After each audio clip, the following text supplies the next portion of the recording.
In the 19th century, Karl Marx talked about alienation, which is a separation, being a stranger to something. And Marx said there were 4 alienations in this culture. One is we're alienated from nature. Well, at a conference dedicated to looking at the physical and the natural environment, I don't have to say much to you to show how alienated we are from nature when we're destroying nature itself. The second alienation is from other people.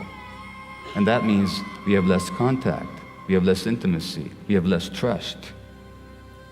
We have less of a sense of relationship.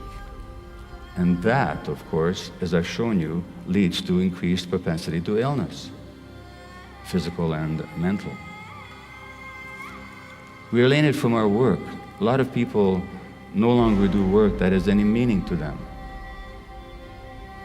And that means that, and since human beings are productive creatures, we really are created in the image of God. We're meant to create. When we do work that's not creative, that doesn't reflect who we are, that imposes depression, anxiety, a sense of meaninglessness. And when we have a sense of meaninglessness, we'll want to substitute that sense of meaninglessness or that sense of meaning that we've lost by all kinds of other activities, and then we get all hung up on how we look, or how people feel about us, what we can obtain, what we can possess, what successes we can achieve. In other words, all the false substitutes which cannot possibly compensate us for the lack of genuine meaning. And of course, what this society does, it sells us a lot of products that substitute for that loss of meaning. In fact, much of the economy is based on a loss of meaning in our culture. Finally, and most importantly, we become alienated from ourselves.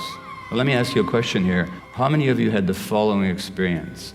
That you had a powerful gut feeling about something, you didn't pay attention to it, and you were sorry afterwards. If I asked you the obverse question, as to how many people have had a powerful gut feeling, you ignored it, and you were glad about it afterwards, how many would not put your hand up? Well, that means to say, now you know what you're telling me?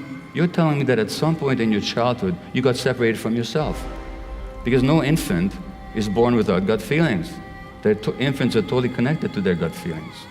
And that means that in this culture, something very powerful happens to alienate you from your true self, because the world couldn't stand who you really were. And your parents were too stressed themselves to honor and recognize who you really were. Just as a parent, I did that to my kids without meaning to.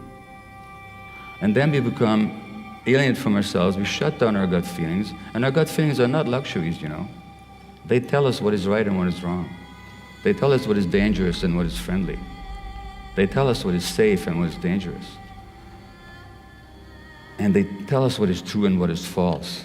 So when we're alienated from our gut feelings, we no longer have a sense of reality, no longer have a sense of truth.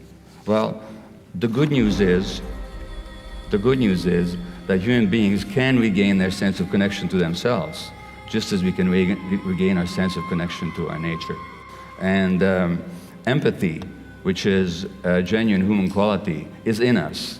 We're actually wired for empathy. Even rats are wired for empathy. When you stress rats in the laboratory by shocking their feet with electricity, they're more stressed watching other rats being shocked than when they're shocked themselves. Their stress hormone levels are higher. That's our nature as human beings. So contrary to the myth in our culture that we're separated, individual, aggressive, competitive creatures, we're actually wired for empathy, wired for connection, wired for love, wired for compassion. So really, to move forward, all we have to do, not an easy task, but it's certainly available to us, is to get back to our true nature. Thank you.